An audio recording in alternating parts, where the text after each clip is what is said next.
Chapter 15. How to Outwit the 6 Ghosts of Fear. Take inventory of yourself as you read this closing chapter and find out how many of the ghosts are standing in your way. Before you can put any portion of this philosophy into successful use, your mind must be prepared to receive it. The preparation is not difficult. It begins with study, analysis, and understanding of 3 enemies which you shall have to clear out. These are indecision, doubt, and fear. The sixth sense will never function while these 3 negatives or any of them remain in your mind. The members of this unholy trio are closely related. Where one is found, the other 2 are close at hand. Indecision is the seedling of fear. Remember this as you read. Indecision crystallizes into doubt. The 2 blend and become fear. The blending process often is slow. This is one reason why these 3 enemies are so dangerous. They germinate and grow without their presence being observed. The remainder of this chapter describes an end which must be attained before the philosophy as a whole can be put into practical use. It also analyzes a condition which has, but lately, reduced huge numbers of people to poverty, and it states a truth which must be understood by all who accumulate riches, whether measured in terms of money or a state of mind of far greater value than money. The purpose of this chapter is to turn the spotlight of attention upon the cause and the cure of the 6 basic fears. Before we can master an enemy, we must know its name, its habits, and its place of abode. As you read, analyze yourself carefully and determine which, if any, of the 6 common fears have attached themselves to you. Do not be deceived by the habits of these subtle enemies. Sometimes they remain hidden in the subconscious mind, where they are difficult to locate and still more difficult to eliminate. The 6 basic fears. There are 6 basic fears, with some combination of which every human suffers at one time or another. Most people are fortunate if they do not suffer from the entire 6. Named in the order of their most common appearance, they are the fear of poverty, the fear of criticism, the fear of ill health. These 3 are at the bottom of most of one's worries. The next 3 are the fear of loss of love of someone, the fear of old age, the fear of death. All other fears are of minor importance. They can be grouped under these 6 headings. The prevalence of these fears as a curse to the world runs in cycles. For almost 6 years, while the Depression was on, we floundered in the cycle of fear of poverty. During the World War, we were in the cycle of fear of death. Just following the war, we were in the cycle of fear of ill health, as evidenced by the epidemic of disease which spread itself all over the world.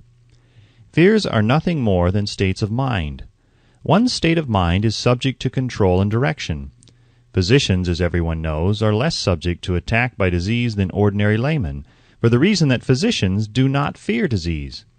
Physicians, without fear or hesitation, have been known to physically contact hundreds of people daily who were suffering from such contagious diseases as smallpox without becoming infected.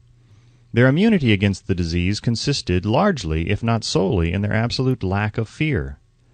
Man can create nothing which he does not first conceive in the form of an impulse of thought. Following this statement comes another of still greater importance, namely, man's thought impulses begin immediately to translate themselves into their physical equivalent, whether those thoughts are voluntary or involuntary.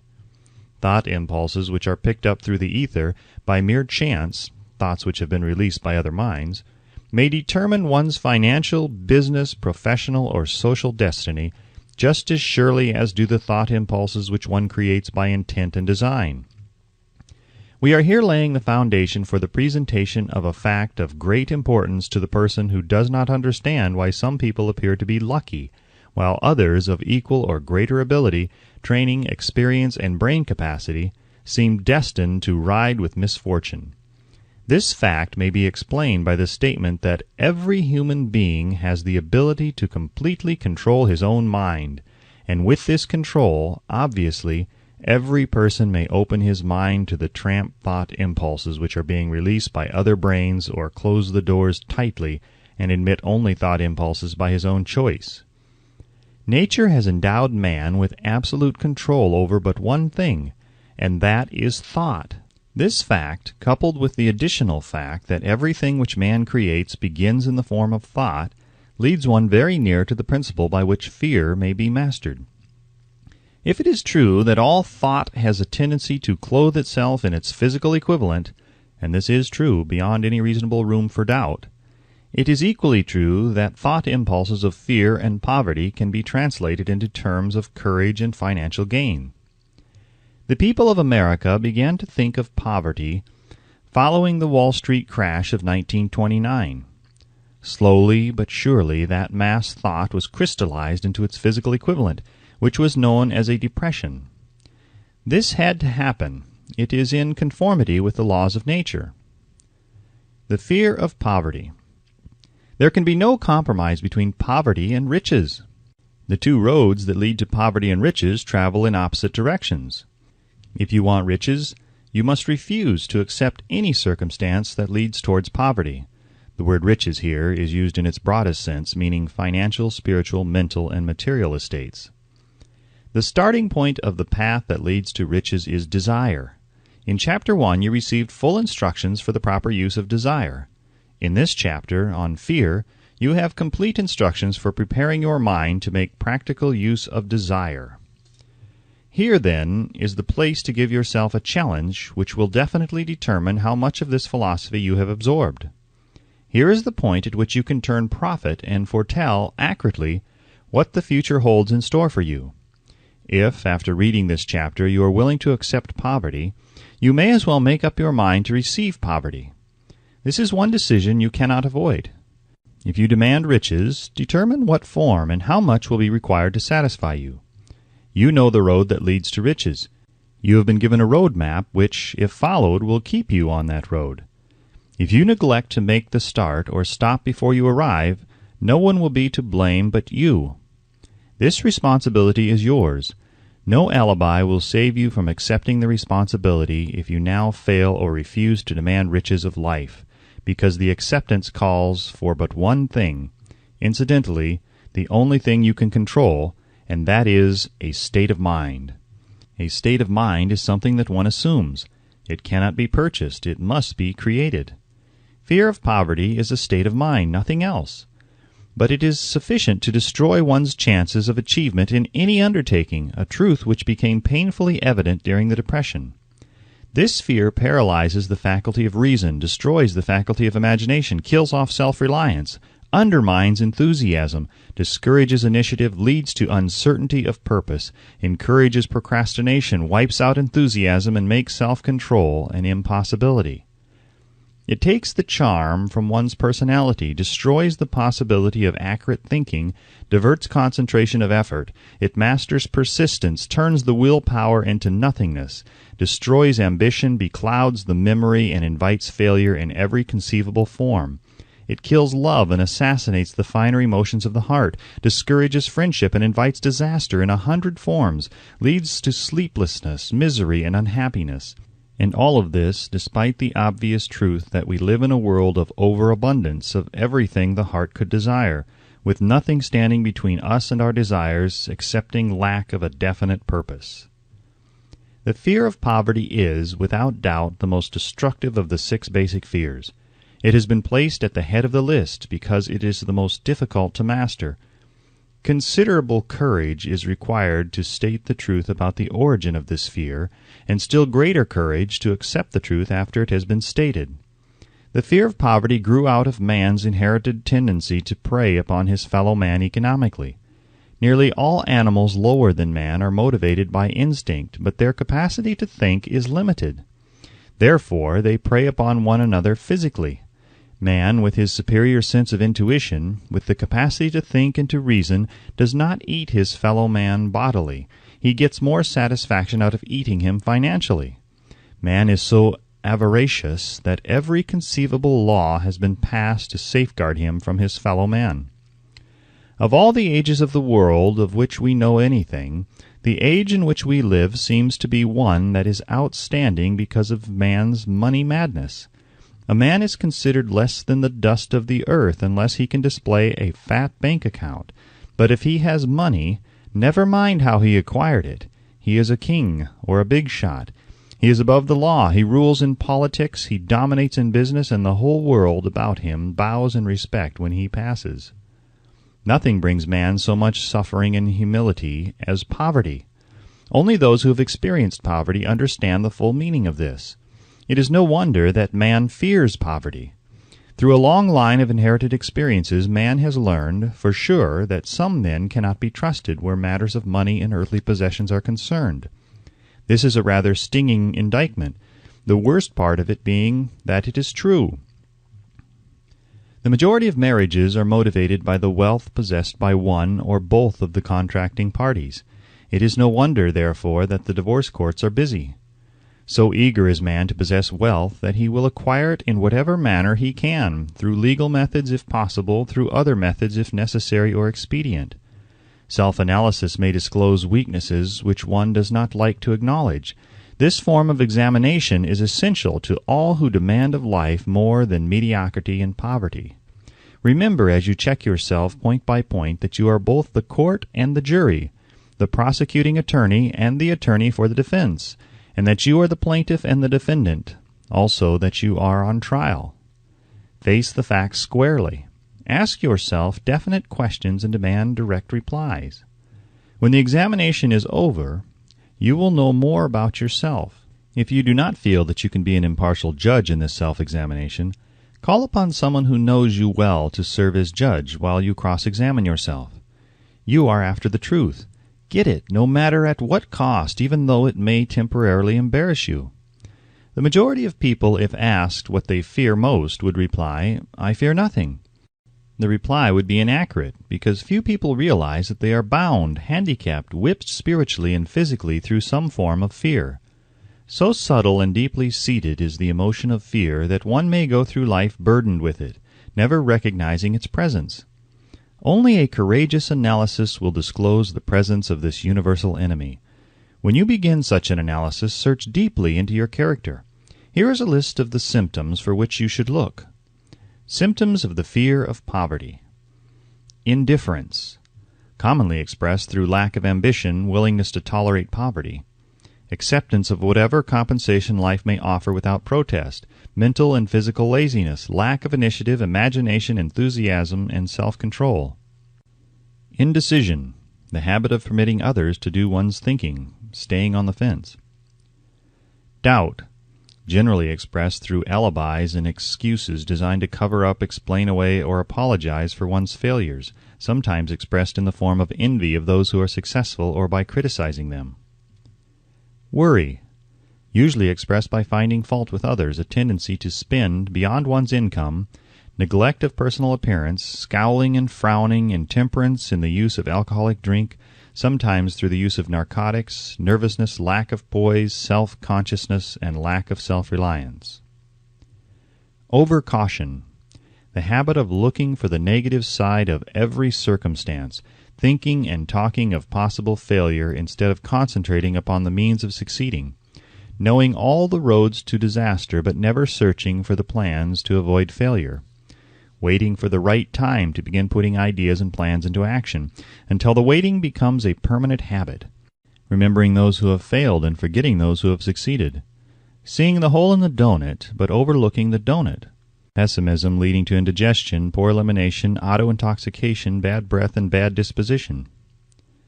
Procrastination, the habit of putting off until tomorrow that which should have been done last year, spending enough time in creating alibis and excuses to have done the job. This symptom is closely related to over-caution, doubt, and worry, refusal to accept responsibility when it can be avoided, willingness to compromise rather than put up a stiff fight, compromising with difficulties instead of harnessing and using them as stepping stones to advancement, bargaining with life for a penny instead of demanding prosperity, opulence, riches, contentment, and happiness, planning what to do if and when overtaken by failure instead of burning all bridges and making retreat impossible, weakness of and often total lack of self-confidence, definiteness of purpose, self-control, initiative, enthusiasm, ambition, thrift, and sound reasoning ability, expecting poverty instead of demanding riches, association with those who accept poverty instead of seeking the company of those who demand and receive riches.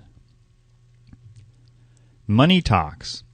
Some will ask, why did you write a book about money? Why measure riches in dollars alone?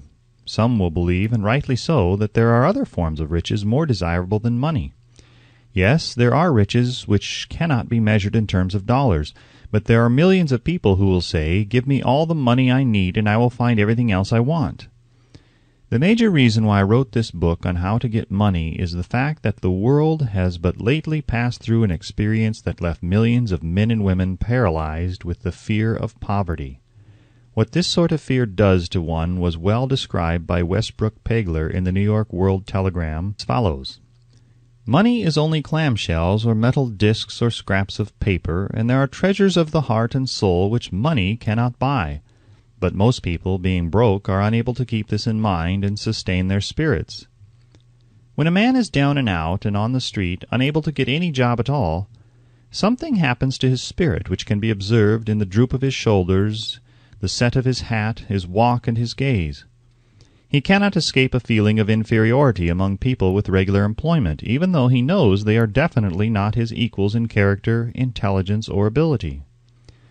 These people, even his friends, feel, on the other hand, a sense of superiority and regard him, perhaps unconsciously, as a casualty. He may borrow for a time, but not enough to carry on in his accustomed way, and he cannot continue to borrow very long. But borrowing in itself, when a man is borrowing merely to live, is a depressing experience, and the money lacks the power of earned money to revive his spirits. Of course, none of this applies to bums or habitual ne'er-do-wells, but only to men of normal ambitions and self-respect. Women conceal despair. Women in the same predicament must be different. We somehow do not think of women at all in considering the down-and-outers. They are scarce in the bread lines, they rarely are seen begging on the streets, and they are not recognizable in crowds by the same plain signs which identify busted men. Of course, I do not mean the shuffling hags of the city streets or the opposite number of the confirmed male bums. I mean reasonably young, decent, and intelligent women.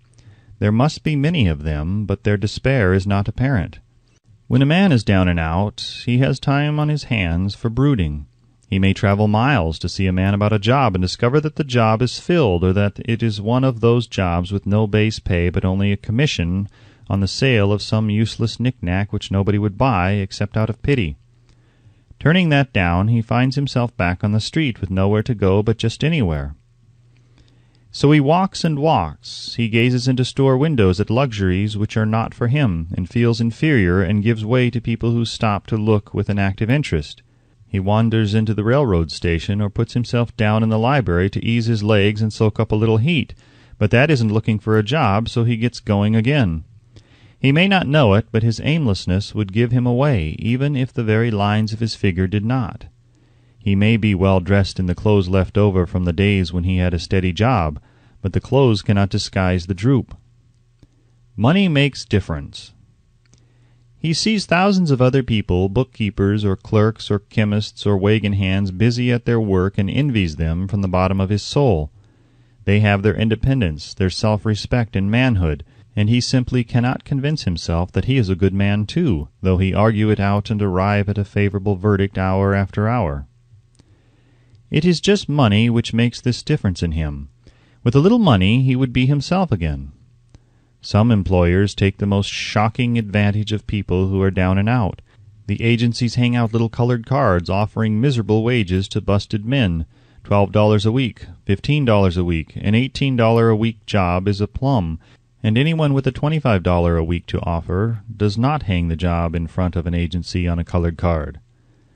I have a want ad clipped from the local newspaper demanding a clerk, a good clean penman, to take telephone orders for a sandwich shop from 11 a.m. to 2 p.m. for $8 a month. Not $8 a week, but $8 a month.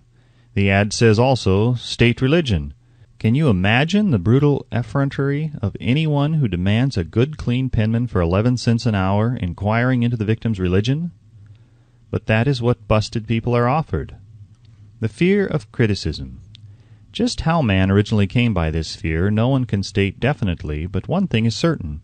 He has it in a highly developed form. Some believe that this fear made its appearance about the time that politics became a profession. Others believe it can be traced to the age when women first began to concern themselves with styles in wearing apparel.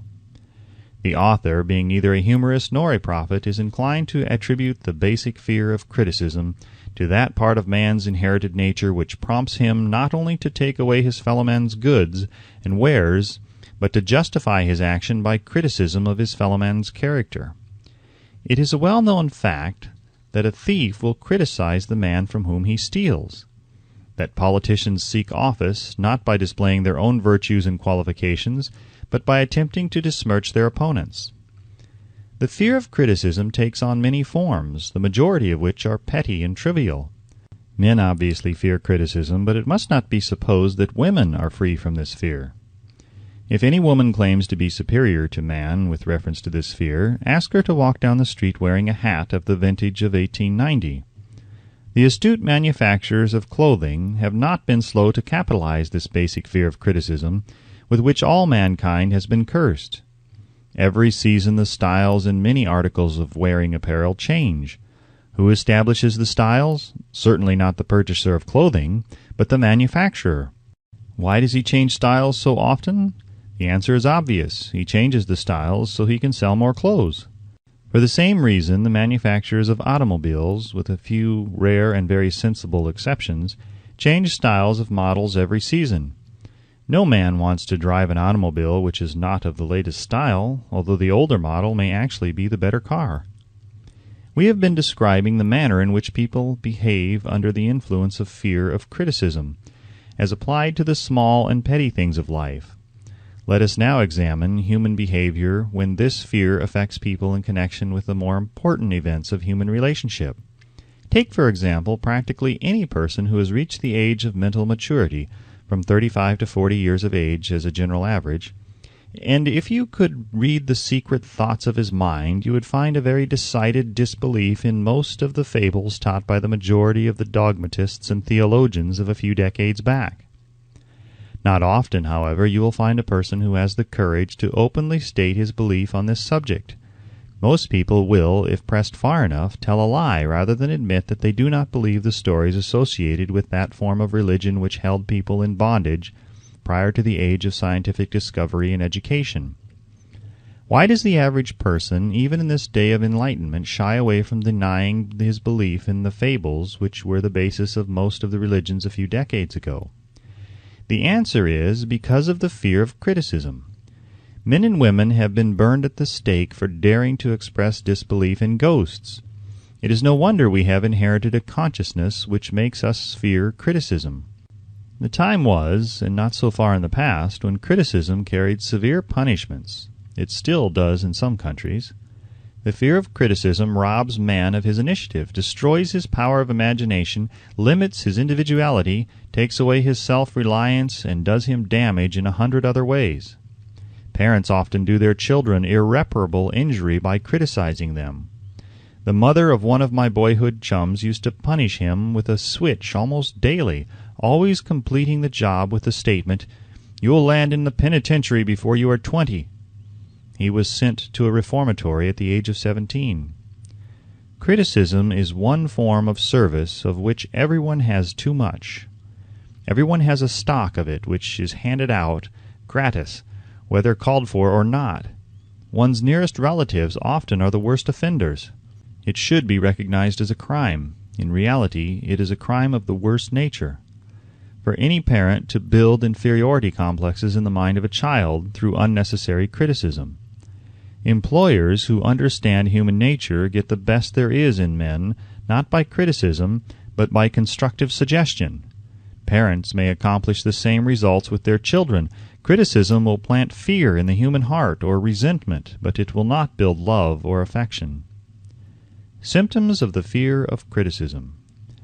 This fear is almost as universal as the fear of poverty, and its effects are just as fatal to personal achievement, mainly because this fear destroys initiative and discourages the use of imagination.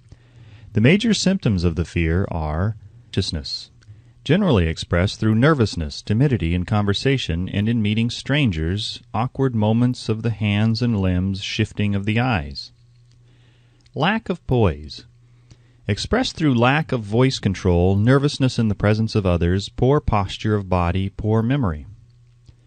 Personality. Lacking in firmness of decision, personal charm, and the ability to express opinions definitely. The habit of sidestepping issues instead of meeting them squarely, agreeing with others without careful examination of their opinions.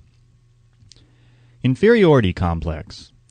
The habit of expressing self-approval by word of mouth and by actions as a means of covering up a feeling of inferiority. Using big words to impress others, often without knowing the real meaning of the words. Imitating others in dress, speech, and manners. Boasting of imaginary achievements. This sometimes gives a surface appearance of a feeling of superiority. Extravagance. The habit of trying to keep up with the Joneses, spending beyond one's income. Lack of initiative. Failure to embrace opportunities for self-advancement. Fear to express opinions. Lack of confidence in one's own ideas. Giving evasive answers to questions asked by superiors. Hesitancy of manner and speech, deceit in both words and deeds. Lack of ambition. Mental and physical laziness, lack of self-assertion, slowness in reaching decisions, easily influenced by others, the habit of criticizing others behind their backs and flattering them to their faces, the habit of accepting defeat without protest, quitting an undertaking when opposed by others, suspicious of other people without cause, lacking in tactfulness of manner and speech, unwillingness to accept the blame for mistakes. The fear of ill health. This fear may be traced to both physical and social heredity. It is closely associated as to its origin with the causes of fear of old age and the fear of death, because it leads one closely to the border of terrible worlds of which man knows not, but concerning which he has been taught some discomforting stories. The opinion is somewhat general, also, that certain unethical people engaged in the business of selling health have had not a little to do with keeping alive the fear of ill health. In the main, man fears ill health because of the terrible pictures which have been planted in his mind of what may happen if death should overtake him. He also fears it because of the economic toll which it may claim. A reputable physician estimated that 75% of all people who visit physicians for professional service are suffering with hypochondria, imaginary illness. It has been shown most convincingly that the fear of disease, even where there is not the slightest cause for fear, often produces the physical symptoms of the disease feared. Powerful and mighty is the human mind. It builds or it destroys. During the flu epidemic which broke out during the World War, the mayor of New York City took drastic steps to check the damage which people were doing themselves through their inherent fear of ill health. He called in the newspaper men and said to them, "Gentlemen, I feel it is necessary to ask you not to publish any scare headlines concerning the flu epidemic. Unless you cooperate with me, we will have a situation which we cannot control." The newspapers quit publishing stories about the flu, and within 1 month the epidemic had been successfully checked. Through a series of experiments conducted some years ago, it was proved that people may be made ill by suggestion. We conducted this experiment by causing 3 acquaintances to visit the victims, each of whom asked the question, "What ails you? You look terribly ill." The first questioner usually provoked a grin and a nonchalant, "Oh, nothing, I'm all right," from the victim. The second questioner usually was answered with the statement, "I don't know exactly, but I do feel badly." The third questioner was usually met with the frank admission that the victim was actually feeling ill. Try this on an acquaintance if you doubt that it will make him uncomfortable, but do not carry the experiment too far. There is a certain religious sect whose members take vengeance upon their enemies by the hexing method. They call it placing a spell on the victim. There is overwhelming evidence that disease sometimes begins in the form of negative thought impulse. Such an impulse may be passed from one mind to the other by suggestion, or created by an individual in his own mind. A man who was blessed with more wisdom than this incident might indicate once said, "When anyone asks me how I feel, I always want to answer by knocking him down." Doctors send patients into new climates for their health, because a change of mental attitude is necessary. The seed of fear of ill health lives in every human mind. Worry, fear, discouragement, disappointment in love and business affairs cause this seed to germinate and grow. The recent business depression kept the doctors on the run because every form of negative thinking may cause ill health. Disappointments in business and in love stand at the head of the list of causes of fear of ill health. Symptoms of the fear of ill health.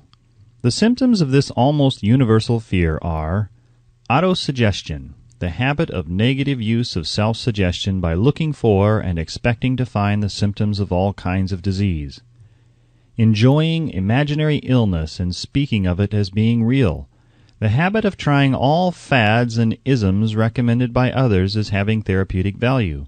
Talking to others of operations, accidents, and other forms of illness. Experimenting with diets, physical exercises, reducing systems without professional guidance. Trying home remedies, patent medicines, and quack remedies. Hypochondria. The habit of talking of illness, concentrating the mind upon disease, and expecting its appearance until a nervous break occurs. Nothing that comes in bottles can cure this condition. It is brought on by negative thinking, and nothing but positive thought can effect a cure. Hypochondria, a medical term for imaginary disease, is said to do as much damage on occasion as the disease one fears might do. Most so-called cases of nerves comes from imaginary illness. Exercise. Fear of ill health often interferes with proper physical exercise and results in overweight by causing one to avoid outdoor life. Susceptibility. Fear of ill health breaks down nature's body resistance and creates a favorable condition for any form of disease one may contact. The fear of ill health often is related to the fear of poverty, especially in the case of hypochondriac who constantly worries about the possibility of having to pay doctor bills, hospital bills, etc. This type of person spends much time preparing for sickness, talking about death, saving money for cemetery lots and burial expenses, etc. Self-coddling. The habit of making a bid for sympathy, using imaginary illness as the lure. People often resort to this trick to avoid work. The habit of feigning illness to cover plain laziness or to serve as an alibi for lack of ambition. Intemperance. The habit of using alcohol or narcotics to destroy pains such as headaches, neuralgia, etc., instead of eliminating the cause. The habit of reading about illness and worrying over the possibility of being stricken by it. The habit of reading patent medicine advertisements. The fear of loss of love. The original source of this inherent fear needs but little description because it obviously grew out of man's polygamous habit of stealing his fellow man's mate and his habit of taking liberties with her wherever he could. Jealousy and other similar forms of dementia praecox grow out of man's inherited fear of the loss of love of someone. This fear is the most painful of all the 6 basic fears. It probably plays more havoc with the body and mind than any of the other basic fears, as it often leads to permanent insanity. The fear of the loss of love probably dates back to the Stone Age, when men stole women by brutal force. They continue to steal females, but their technique has changed. Instead of force, they now use persuasion, the promise of pretty clothes, motor cars, and other bait much more effective than physical force. Man's habits are the same as they were at the dawn of civilization, but he expresses them differently. Careful analysis has shown that women are more susceptible to this fear than men. This fact is easily explained. Women have learned from experience that men are polygamous by nature, that they are not to be trusted in the hands of rivals. Symptoms of the fear of loss of love. The distinguishing symptoms of this fear are jealousy, the habit of being suspicious of friends and loved ones without any reasonable evidence of sufficient grounds. Jealousy is a form of dementia praecox, which sometimes becomes violent without the slightest cause. The habit of accusing wife or husband of infidelity without grounds, general suspicion of everyone, absolute faith in no one. Fault-finding, the habit of finding fault with friends, relatives, business associates, and loved ones upon the slightest provocation or without any cause whatsoever. Gambling, the habit of gambling, stealing, cheating, and otherwise taking hazardous chances to provide money for loved ones, with the belief that love can be bought. The habit of spending beyond one's means or incurring debts to provide gifts for loved ones with the object of making a favorable showing. insomnia, nervousness, lack of persistence, weakness of will, lack of self-control, lack of self-reliance, bad temper. The fear of old age. In the main, this fear grows out of two sources. First, the thought that old age may bring with it poverty. Secondly, and by far the most common source of origin, from false and cruel teachings of the past which have been too well mixed with fire and brimstone and other bogies cunningly designed to enslave men through fear. In the basic fear of old age, man has two very sound reasons for his apprehension, one growing out of his distrust of his fellow man, who may seize whatever worldly goods he may possess, and the other arising from the terrible pictures of the world beyond, which were planted in his mind through social heredity before he came into full possession of his mind. The possibility of ill health, which is more common as people grow older, is also a contributing cause of this common fear of old age. Eroticism also enters into the cause of the fear of old age, as no man cherishes the thought of diminishing sex attraction. The most common cause of fear of old age is associated with the possibility of poverty. Poorhouse is not a pretty word. It throws a chill into the mind of every person who faces the possibility of having to spend his declining years on a poor farm. Another contributing cause of the fear of old age is the possibility of loss of freedom and independence, as old age may bring with it the loss of both physical and economic freedom. Symptoms of the fear of old age. The most common symptoms of this fear are the tendency to slow down and develop an inferiority complex at the age of mental maturity, around the age of 40, falsely believing one's self to be slipping because of age. The truth is that man's most useful years, mentally and spiritually, are those between 40 and 60. The habit of speaking apologetically of oneself as being old merely because one has reached the age of 40 or 50, instead of reversing the rule and expressing gratitude for having reached the age of wisdom and understanding. The habit of killing off initiative, imagination, and self-reliance by falsely believing one's self too old to exercise these qualities. The habit of the man or woman of 40 dressing with the aim of trying to appear in much younger and affecting mannerisms of youth, thereby inspiring ridicule by both friends and strangers. The fear of death. To some this is the cruelest of all the basic fears.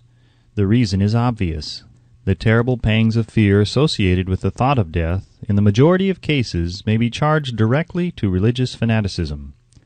So-called heathen are less afraid of death than the more civilized.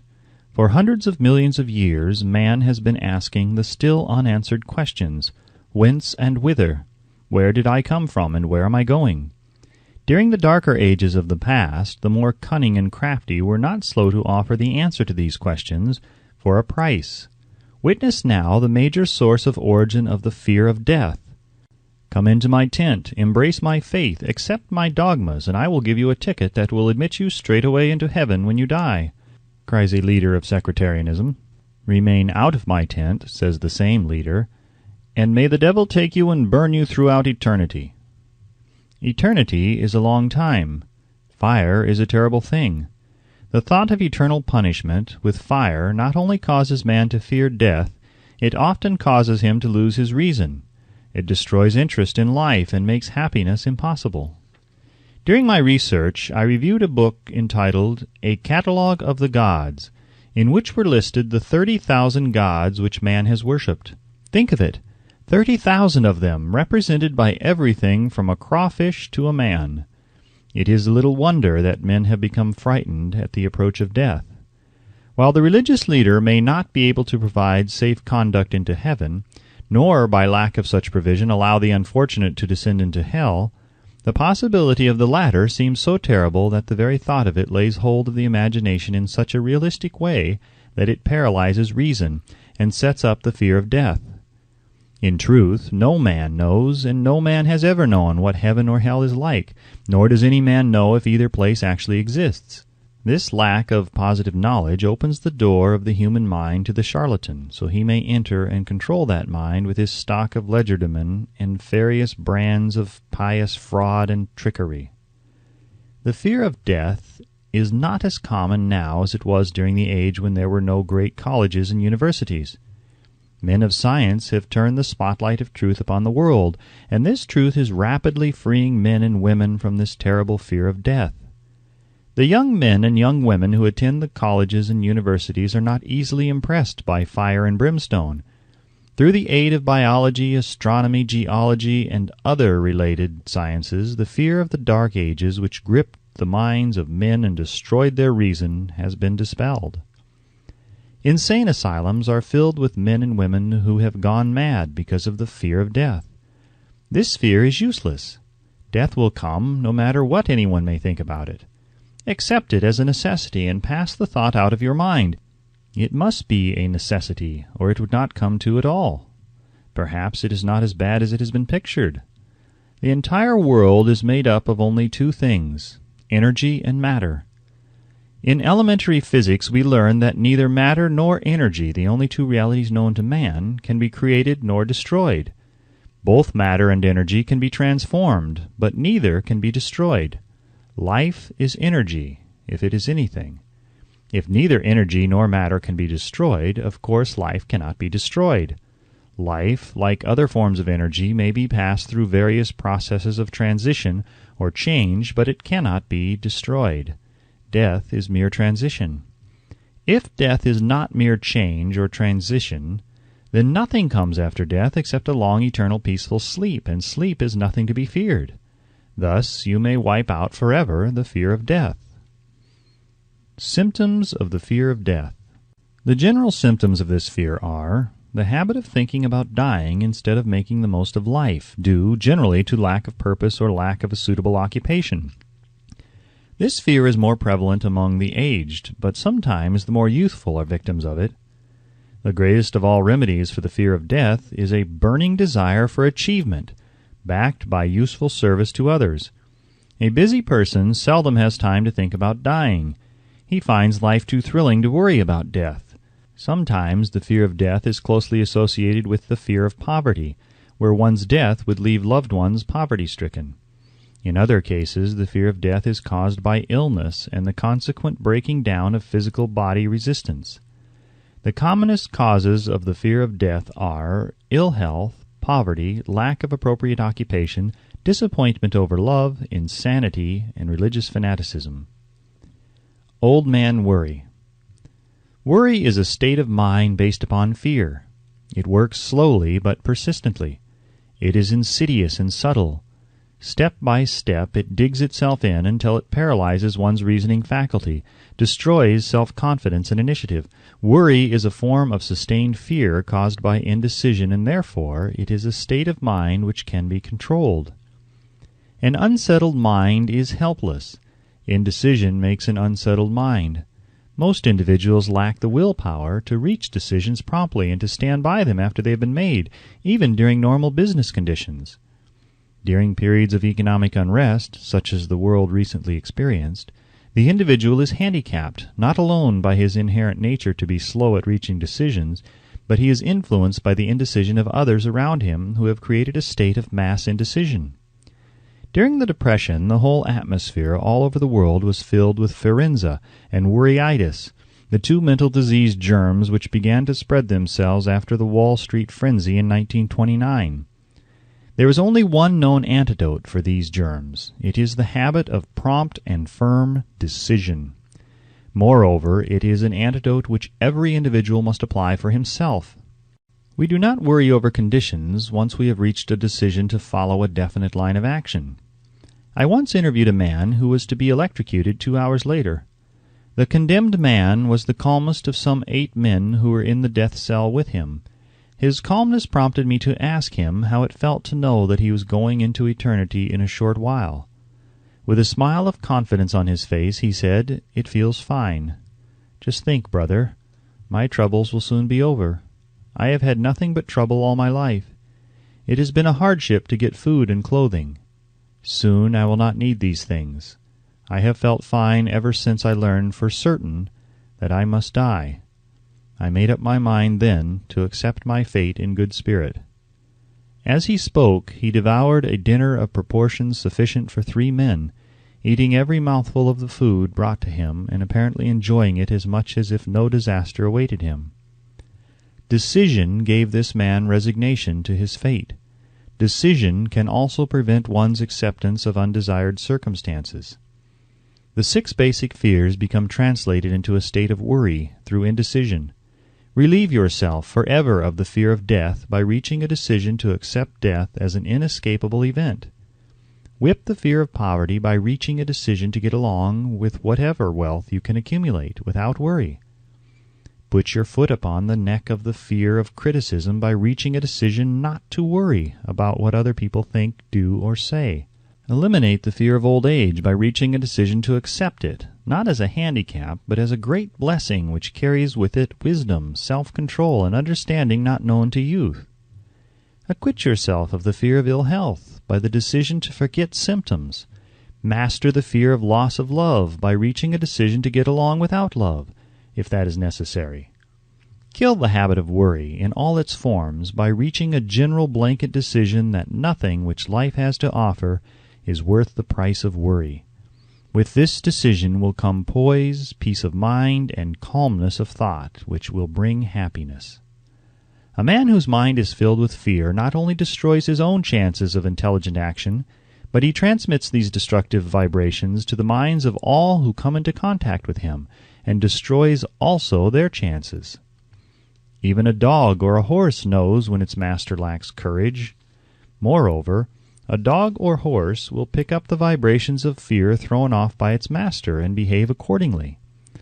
Lower down the line of intelligence in the animal kingdom, one finds the same capacity to pick up the vibrations of fear. A honeybee immediately senses fear in the mind of a person for reasons unknown. A bee will sting the person whose mind is releasing vibrations of fear much more readily than it will molest the person whose mind registers no fear. The vibrations of fear pass from one mind to another just as quickly and surely as the sound of the human voice passes from the broadcasting station to the receiving set of a radio, and by the selfsame medium. Mental telepathy is a reality. Thoughts pass from one mind to another voluntarily, whether or not this fact is recognized by either the person releasing the thoughts or the persons who pick up these thoughts. The person who gives expression by word of mouth to negative or destructive thoughts is practically certain to experience the results of those words in the form of a destructive kickback. The release of destructive thought impulses alone, without the aid of words, produces also a kickback, in more ways than one. First of all, and perhaps most important to be remembered, the person who releases thoughts of a destructive nature must suffer damage through the breaking down of the faculty of creative imagination. Secondly, the presence in the mind of any destructive emotion develops a negative personality which repels people and often converts them into antagonists. The third source of damage to the person who entertains or releases negative thoughts lies in this significant fact. These thought impulses are not only damaging to others, but they embed themselves in the subconscious mind of the person releasing them, and there become a part of his character. One is never through with a thought merely by releasing it. When a thought is released, it spreads in every direction through the medium of the ether, but it also plants itself permanently in the subconscious mind of the person releasing it. Your business in life is, presumably, to achieve success. To be successful, you must find peace of mind, acquire the material needs of life, and above all, attain happiness. All of these evidences of success begin in the form of thought impulses. You may control your own mind. You have the power to feed it whatever thought impulses you choose. With this privilege also goes the responsibility of using it constructively. You are the master of your own earthly destiny just as surely as you have the power to control your own thoughts.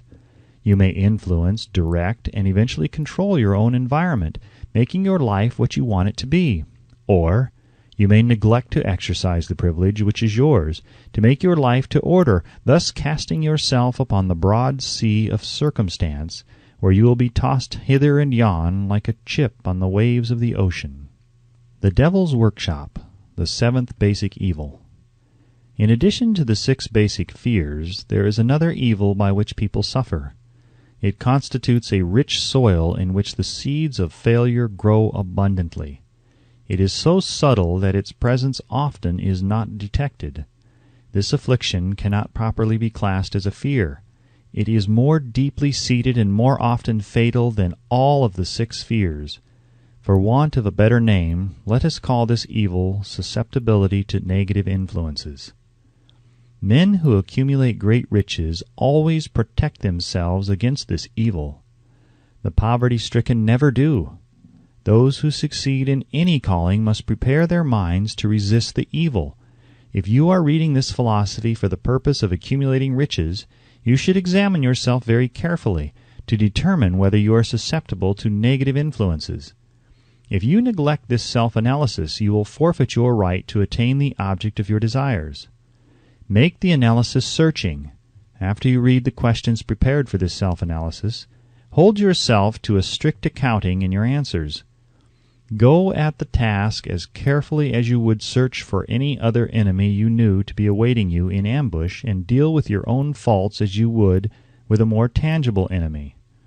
You can easily protect yourself against highway robbers because the law provides organized cooperation for your benefit. But the 7th basic evil is more difficult to master because it strikes when you are not aware of its presence, when you are asleep and while you are awake. Moreover, its weapon is intangible because it consists of merely a state of mind.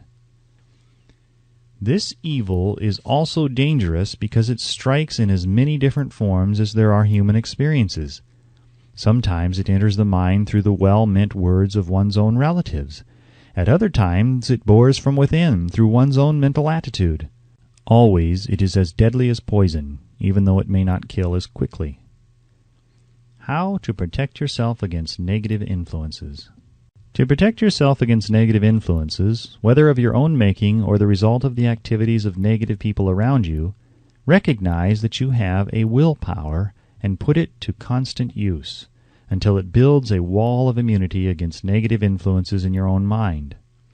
Recognize the fact that you and every other human being are by nature lazy, indifferent, and susceptible to all suggestions which harmonize with your weaknesses. Recognize that you are by nature susceptible to all the 6 basic fears, and set up habits for the purpose of counteracting all these fears. Recognize that negative influences often work on you through your subconscious mind.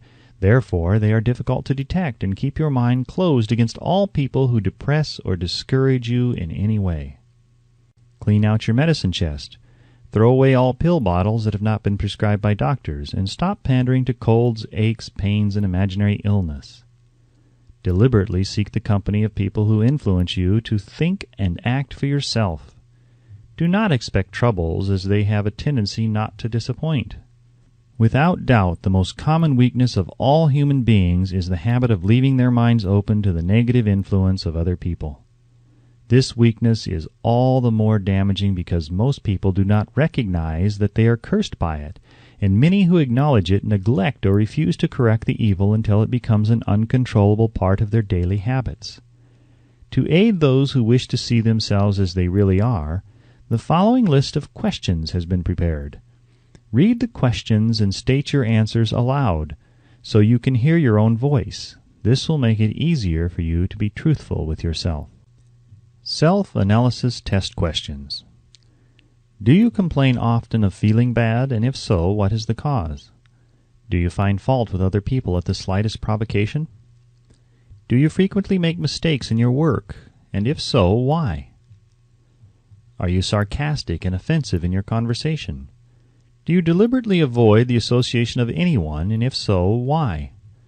Do you suffer frequently with indigestion? If so, what is the cause? Does life seem futile, and the future hopeless to you? If so, why? Do you like your occupation? If not, why? Do you often feel self-pity, and if so, why? Are you envious of those who excel you? To which do you devote most time, thinking of success or of failure? Are you gaining or losing self-confidence as you grow older?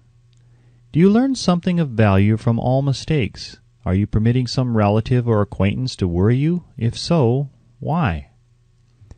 Are you sometimes in the clouds and at other times in the depths of despondency? Who has the most inspiring influence upon you? What is the cause? Do you tolerate negative or discouraging influences which you can avoid? Are you careless of your personal appearance? If so, when and why? Have you learned how to drown your troubles by being too busy to be annoyed by them? Would you call yourself a spineless weakling if you permitted others to do your thinking for you? Do you neglect internal bathing until auto-intoxication makes you ill-tempered and irritable? How many preventable disturbances annoy you, and why do you tolerate them? Do you resort to liquor, narcotics, or cigarettes to quiet your nerves? If so, why do you not try willpower instead? Does anyone nag you, and if so, for what reason? Do you have a definite major purpose, and if so, what is it, and what plan have you for achieving it? Do you suffer from any of the 6 basic fears? If so, which ones? Have you a method by which you can shield yourself against the negative influences of others? Do you make deliberate use of autosuggestion to make your mind positive? Which do you value most, your material possessions or your privilege of controlling your own thoughts? Are you easily influenced by others against your own judgment? Has today added anything of value to your stock of knowledge or state of mind? Do you face squarely the circumstances which make you unhappy or sidestep the responsibility? Do you analyze all mistakes and failures and try to profit by them, or do you take the attitude that this is not your duty?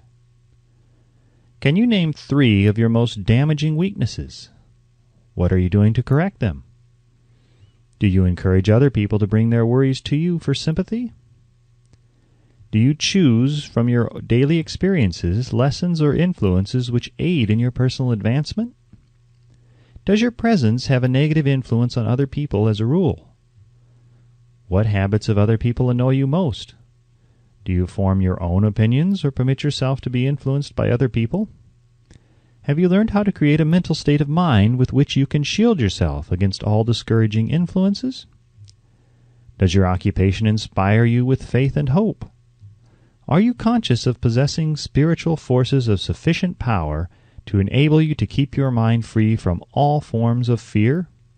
Does your religion help you to keep your own mind positive? Do you feel it is your duty to share other people's worries? If so, why? If you believe that birds of a feather flock together, what have you learned about yourself by studying the friends whom you attract? What connection, if any, do you see between the people with whom you associate most closely and any unhappiness you may experience? Could it be possible that some person whom you consider to be a friend is, in reality, your worst enemy because of his negative influence on your mind? By what rules do you judge who is helpful and who is damaging to you? Are your intimate associates mentally superior or inferior to you? How much time out of every 24 hours do you devote to A. your occupation, B. sleep, C. play and relaxation, D. acquiring useful knowledge, E. plain waste? Who among your acquaintances A. encourages you the most, B. cautions you most, C. discourages you most, D. helps you most in other ways? What is your greatest worry? Why do you tolerate it? When others offer you free, unsolicited advice, do you accept it without question or analyze their motive? What, above all else, do you most desire? Do you intend to acquire it? Are you willing to subordinate all other desires for this one? How much time daily do you devote to acquiring it? Do you change your mind often? If so, why? Do you usually finish everything you begin? Are you easily impressed by other people's business or professional titles, college degrees, or wealth? Are you easily influenced by what other people think or say of you? Do you cater to people because of their social or financial status? Whom do you believe to be the greatest person living? In what respect is this person superior to yourself? How much time have you devoted to studying and answering these questions? At least 1 day is necessary for the analysis and the answering of the entire list. If you have answered all these questions truthfully, you know more about yourself than the majority of people. Study the questions carefully, come back to them once each week for several months, and be astounded at the amount of additional knowledge of great value to yourself you will have gained by the simple method of answering the questions truthfully. If you are not certain concerning the answers to some of the questions, seek the counsel of those you know well, especially those who have no motive in flattering you, and see yourself through their eyes. The experience will be astonishing. You have absolute control over but one thing, and that is your thoughts. This is the most significant and inspiring of all facts known to man. It reflects man's divine nature. This divine prerogative is the sole means by which you may control your own destiny. If you fail to control your own mind, you may be sure you will control nothing else. If you must be careless with your possessions, let it be in connection with material things. Your mind is your spiritual estate. Protect and use it with the care to which divine royalty is entitled. You were given a willpower for this purpose. Unfortunately, there is no legal protection against those who, either by design or ignorance, poison the minds of others by negative suggestion. This form of destruction should be punishable by heavy legal penalties, because it may and often does destroy one's chances of acquiring material things which are protected by law. Men with negative minds tried to convince Thomas A. Edison that he could not build a machine that would record and reproduce the human voice, because, they said, no one else had ever produced such a machine. Edison did not believe them. He knew that the mind could produce anything the mind could conceive and believe, and that knowledge was the thing that lifted the great Edison above the common herd. Men with negative minds told F.W. Woolworth he would go broke trying to run a store on 5 and 10 cent sales. He did not believe them. He knew that he could do anything within reason if he backed his plans with faith. Exercising his right to keep other men's negative suggestions out of his mind, he piled up a fortune of more than $100 million. Men with negative minds told George Washington he could not hope to win against the vastly superior forces of the British, but he exercised his divine right to believe. Therefore, this book was published under the protection of the Stars and Stripes, while the name of Lord Cornwallis has been all but forgotten. Doubting Thomases scoffed scornfully when Henry Ford tried out his first crudely built automobile on the streets of Detroit.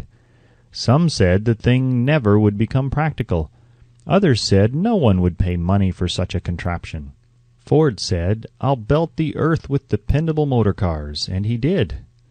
His decision to trust his own judgment has already piled up a fortune far greater than the next 5 generations of his descendants can squander.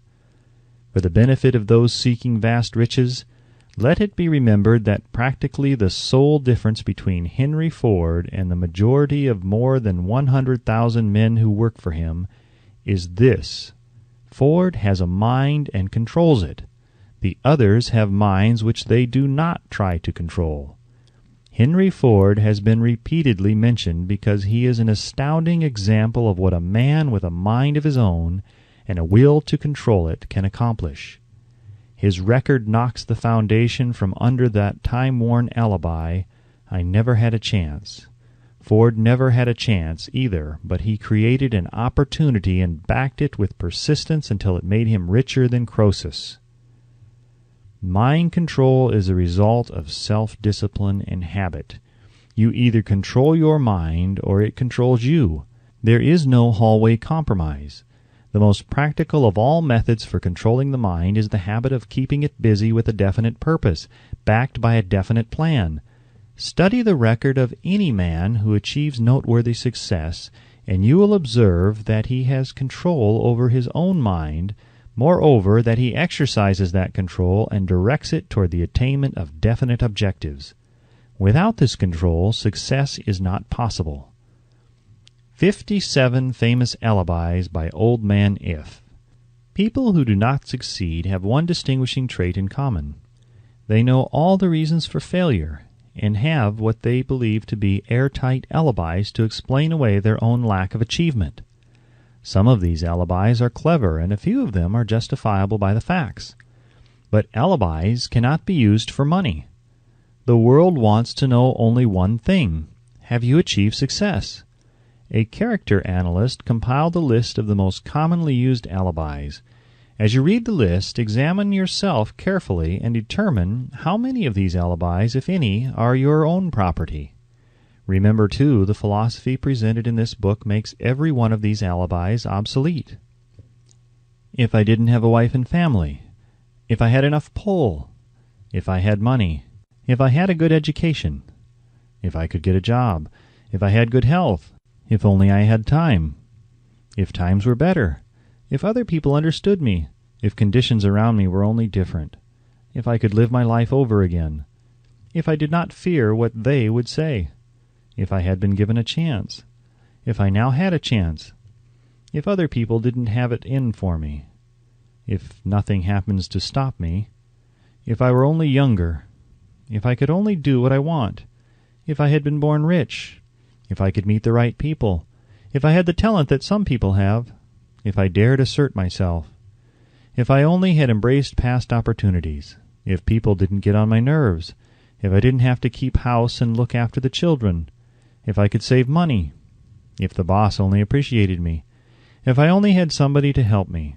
if my family understood me, if I lived in a big city, if I could just get started, if I were only free, if I had the personality of some people, if I were not so fat, if my talents were known, if I could just get a break, if I could only get out of debt, if I hadn't failed, if I only knew how, if everybody didn't oppose me, if I didn't have so many worries, if I could marry the right person, if people weren't so dumb, if my family were not so extravagant, if I were sure of myself, if luck were not against me, if I had not been born under the wrong star, if it were not true that what is to be will be, if I did not have to work so hard, if I hadn't lost my money, if I lived in a different neighborhood, if I didn't have a past, if I only had a business of my own, if other people would only listen to me, if, and this is the greatest of all of them, I had the courage to see myself as I really am, I would find out what is wrong with me and correct it. Then I might have a chance to profit by my mistakes and learn something from the experience of others. For I know that there is something wrong with me, or I would now be where I would have been if I had spent more time analyzing my weaknesses and less time building alibis to cover them. Building alibis with which to explain away failure is a national pastime. The habit is as old as the human race and is fatal to success. Why do people cling to their pet alibis? The answer is obvious. They defend their alibis because they create them. A man's alibi is the child of his own imagination. It is human nature to defend one's own brainchild. Building alibis is a deeply rooted habit. Habits are difficult to break, especially when they provide justification for something we do. Plato had this truth in mind when he said, "The first and best victory is to conquer self. To be conquered by self is, of all things, the most shameful and vile."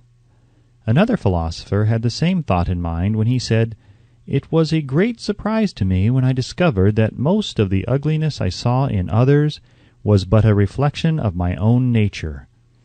"It has always been a mystery to me," said Elbert Hubbard, "why people spend so much time deliberately fooling themselves by creating alibis to cover their weaknesses. If used differently, this same time would be sufficient to cure the weakness, and then no alibis would be needed. In parting, I would remind you that life is a checkerboard, and the player opposite you is time.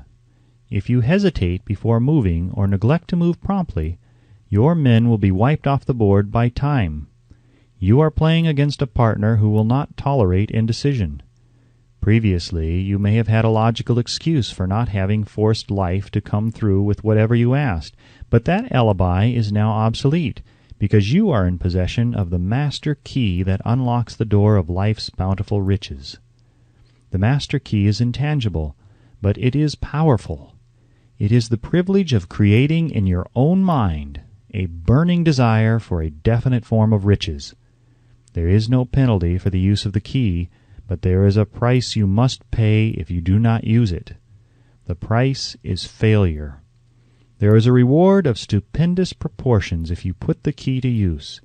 It is the satisfaction that comes to all who conquer self and force life to pay whatever is asked. The reward is worthy of your effort. Will you make the start and be convinced? If we are related, said the immortal Emerson, we shall meet. In closing, may I borrow this thought and say, if we are related, we have, through these pages, met. The End.